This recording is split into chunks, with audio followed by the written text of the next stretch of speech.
mga miyembro ng Senado. Katulad ko dyan, ambag din tayo ng inaakala nating pagbabago o amendment sa budget na inaakala nating dapat ay bawasan sa banda rito kung Opo. ilalagay doon.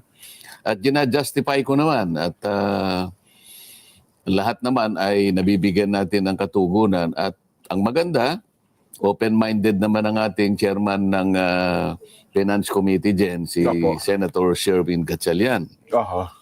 Ayan, kaya masaya tayong may babalita na tayo ay nakapag-contribute dyan. Ayun. So kasi, well, ang iba pong, ang may balita kasi, ewan ko lang kung nakita mo rin yun, no? Parang minority group ng Senado, ang dating parang ginigisa niyo pa ng husto ang budget at para bagang meron kayong mga disgusto doon sa nangyari sa deliberasyon, Sen? Hindi naman, Jen. Parte rin talaga yun ng paghahanap pa talaga ng mga iba pang mga maiaayos. Katulad ni Senator Alan, Jen, napansin mo. Opo.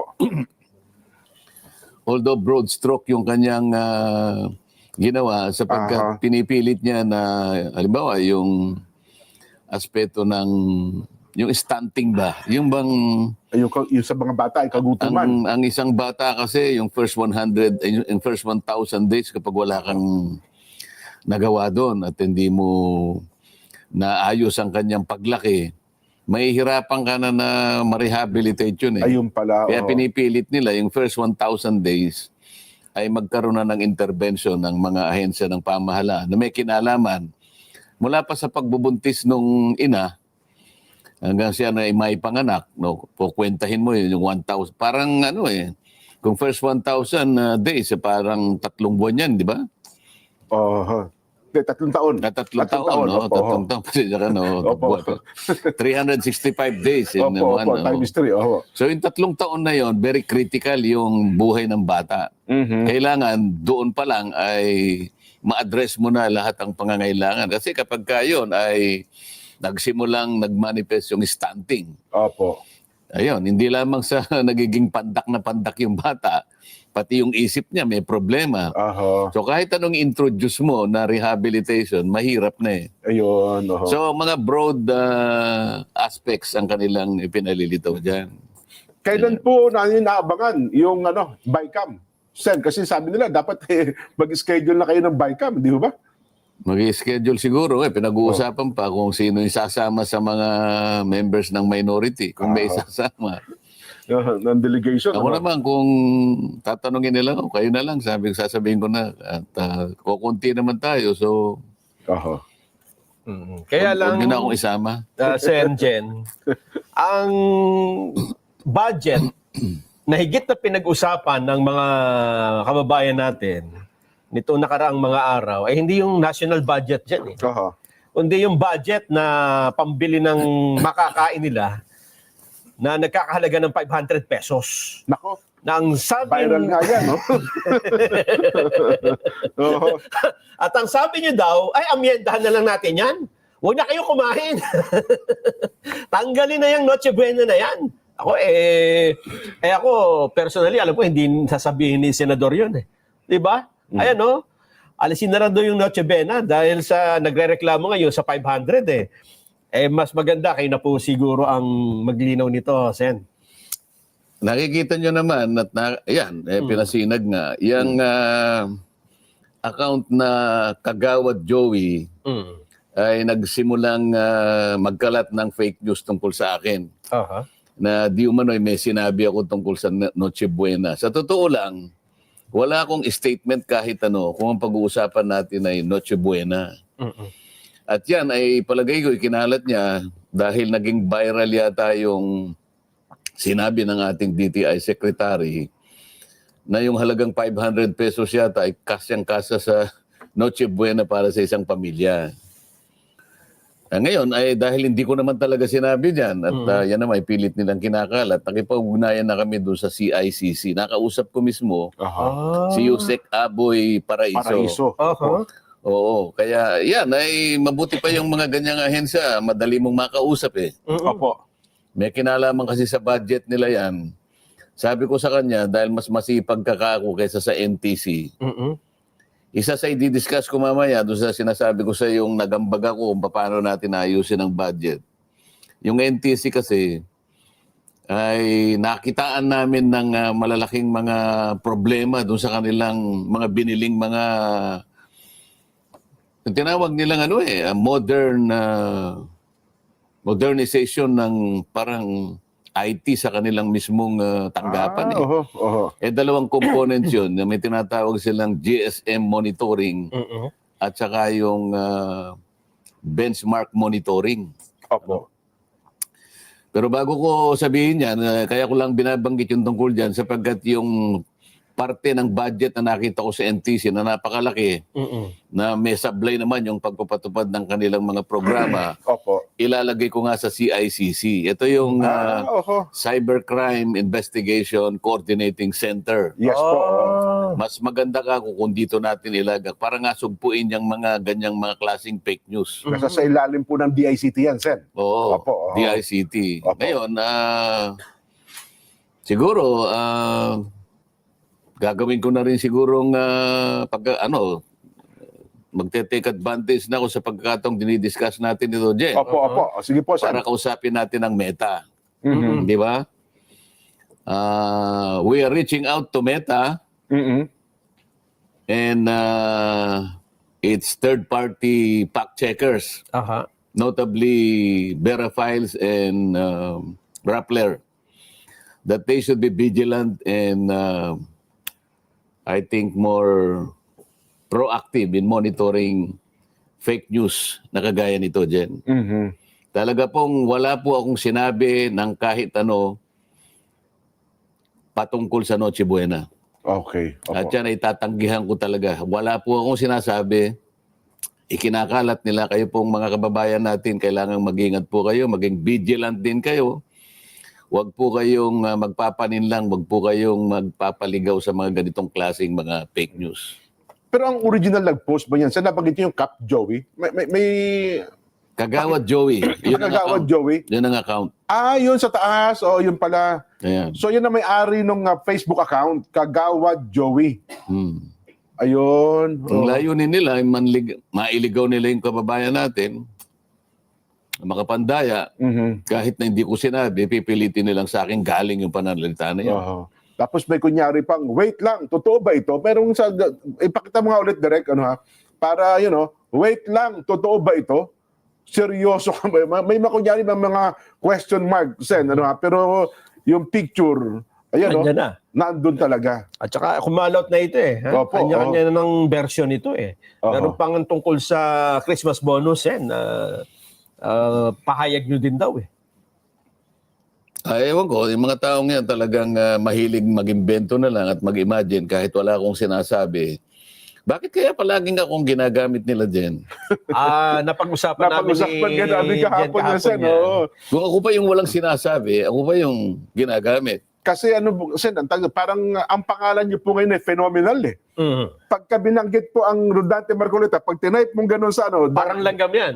Nakakita ng candy. Kukuyugin lahat kayo Kaya kahit nga wala kayo, hindi kayo nagsalita, pero nakapost sa pangalan niyo, dinudumog agad, Sen. Pero kumikita ba sila dyan? Ay, malaki. Yun naman pala Kaya pala, pero sana, kahit na kumikita sana sila, dapat huwag silang mandadaya.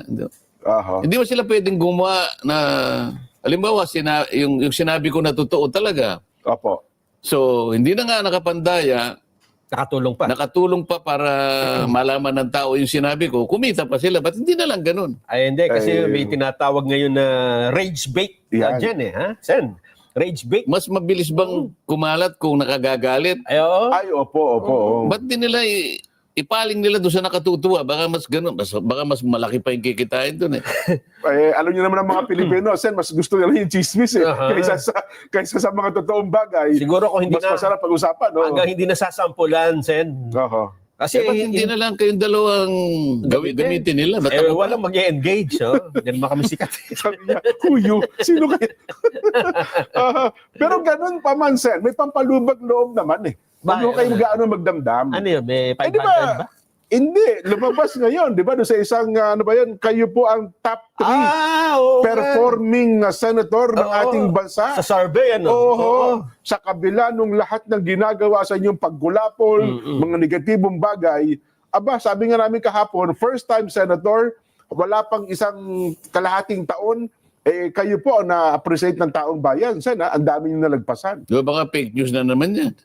Hindi naman. Hindi naman po. Mukhang totoo naman po. Paano natin malalaman kung totoo yan o hindi? Ipakita nga natin, direct, ano ha?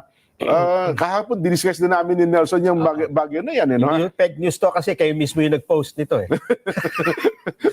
Hindi, tsaka galing ito sa numero. Sa Ayan. numero. Oo. Oh. Yung survey firm. Best performing senator. Aha. Isa pong, ano bang nag-conduct ng survey, ano ha? Oh, Yung numero. yan. Mm-mm.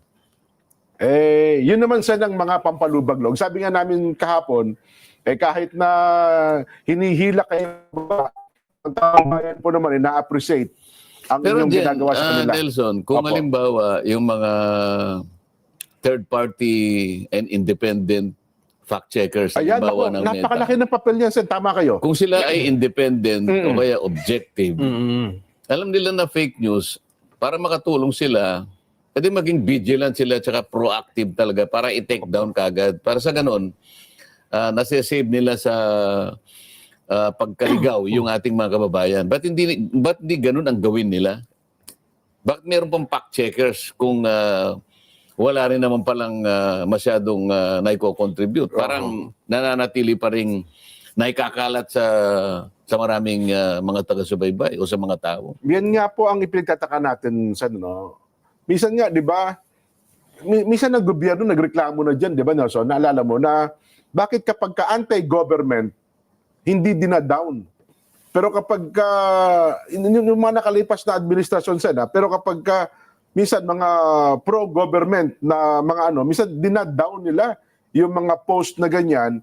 Mukhang, aywan ko lamang po, Selective. selective po yung mga fact checker na ito eh. Mm-mm. So, edi parang masasabi mo na bakit ang Meta ba hindi siya makakakuha ng independent-minded o kaya objective na fact checker para sa ganun ay makasiguro siya. Dapat nga. Kapag ang kinuha mo ay may kinikilingan na sektor halimbawa, hindi siya talaga fact checker. Tama. Selective siyang fact checker. Hindi maganda yon. Isa po yan. Dapat kapag nahirang kang ganun, tungkulin mo kahit sino pang masagasaan, wala kang kikilingan. Oho. Yun ang talagang tunay at mapapakinabangan na fact checker. Alam mo, tama po kayo. At naalala ko, minsan may pahayag dyan si DICT Secretary Henry Aguda. Ang problema po kasi walang opisina ang social media sa Pilipinas eh. Pumupunta pa po ng Singapore, di ba, Nelson? Mhm. Ang kanilang main office, kaya ang kinuha ata sa Pilipinas, fact checker lang, Sen. Yun ata ang isa sa mga, sa kabila ng ang Pilipinas, ay isa sa pinakamaraming gumagamit po ng social media. Ang problema ko lang naman yung fact checker na kanilang ma-appoint. Dapat talaga yung objective, yung walang kikilingan para makasiguro tayo. Yun lang naman ang inihingi natin sa Meta. Tama po. Well, sana ho, ngayon, so i-down na ba? Kailan pa bang bago nila i-down yung post na yun ni Cap Joey na yun, Kagawad Joey na yun? Sana, pag nakikinig sila ngayon, ora mismo sana makagawa sila ng paraan para ma-take down. Ayun. Di ba? Kasi kung fake news, hindi pa kikinabangan eh. Totoo po. Makakapanlin lang sila ng maraming tao. Ayun. Palagay mo, Nelson. Ang problema, paulit-ulit ito eh. Kailangan talaga may masampulan. Kasi hindi lang kayo, Sen, ang biktima nito eh. Marami ng personalidad ang kunwari ay sinabi, hindi naman pala. Oo, apakarami. Pero yung yung parusa ba ay parang i-take down mo lang? Mukhang ganun Wala po wala bang magiging pananagutan kung sino man yung... Alam bang magagawa yung Meta na kilalanin, matukoy, kapag natukoy, ano ba yung kanyang responsibility? Ano yung kanyang magiging liability? Mapaparusahan ba? At kung mapaparusahan, ano bang parusa para sa kanila? Nako, wala siya eh. Sa part Meta, ng ano lang Meta, yan. wala no? Maliban na mag-file kayo siguro ng kaso Aanuhin ka doon lang eh. sa nag-post. Ang pinakamabigat na parusa ng Meta dyan, i-deactivate lang yung account mo. Oho. Yung hindi ka na makakapag- Sa ngayon, ganun lang. Yes. Kasi maaaring yan, dumami o kaya pati yung extent ng kanilang panlilin lang, malay mo sa susunod na mga panahon ay mas lalong lalalim, magiging, anong tawag doon? Malala. Magiging malala at saka yung gagawin nilang pamamaraan ay magiging mabalasik, Totoo po yan. maaaring nakakatakot, maaaring magkaroon pa ng damage sa sa mga kababayan nating makakakita. Wala ba silang iniisip na pamamaraan para matakot man lang o kaya kahit anong paraan lang. Kaysa ngayon kasi pagka tinake down mo lang, ngingiti-ngiti lang yung may-ari ng account. Ayun nga po. Gagawa ng bagong account yan. Napakadalis pa na magbuhat ng account, ano ha? Ay, nako. Anyway, ayan po ang dilemma natin kung ang pag-uusapan natin ay social media. Oho. Ayun. So, ano pa? So, okay na tayo doon, Sen, sa budget natin. So, magantabay tayo para ho sa third and final reading sa Senate. Ganun nga ang mangyayari. Pero Oo. gusto mo, sabihin ko sa iyo yung mga Yan po. na-contribute natin. Interesado para, ako dyan, Sen. para maintindihan naman ng mga kababayan natin. Paano ba yung mga pamamaraan? Ano bang ginagawa nila? Opo. Kasi yung budget na natapos, halimbawa, natapos na sa mababang kapulungan, yun ay dadali nila sa